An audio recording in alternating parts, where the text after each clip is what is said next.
We are very excited to have over 500 people here, the religious leaders from all religions. Our friends, the Hare Krishna, we have people from the Sikh community, we have people from the Baha'i community, the Jewish community, the Christian community. We all get together one night to celebrate what this country is truly about, diversity and freedom.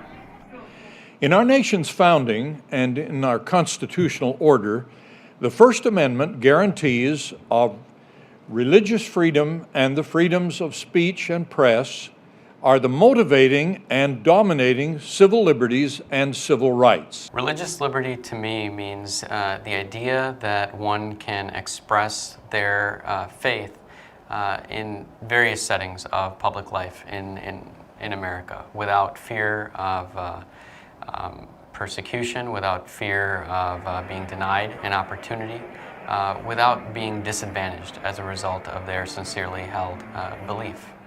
We just won a case, Hosanna-Tabor, unanimously before the Supreme Court. The votes were 9-0. The government argued that religious institutions do not have certain rights. Essentially, the case came down to whether the courts could determine when a religious organization's minister is or is not actually a minister. We're trying to get the Supreme Court to take the case.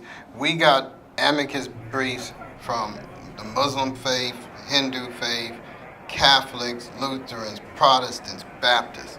And it was important to all of them because every faith has its ministers. Every faith has individuals that are so important to the mission of what they do and disseminating their faith and their beliefs that this case is particularly had implications for all of us.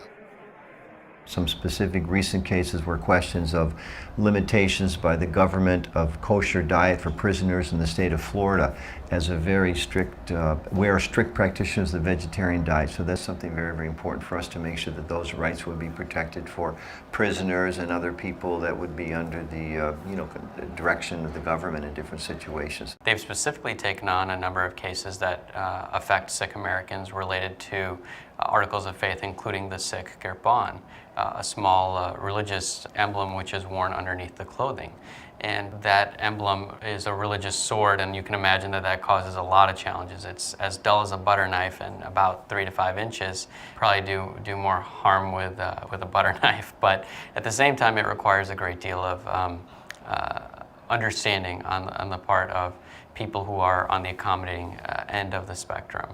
I really think that over the last couple centuries in particular, the fact that religious traditions that for centuries were separated by seas and by mountains and by rivers and different geographical barriers, today are interacting with each other in a way that's never been done before.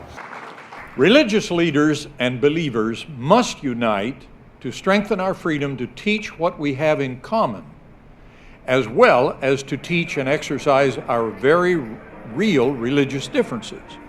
We must walk shoulder to shoulder on the same path in order to secure our freedom to pursue our separate ways when that is necessary according to our distinctive beliefs.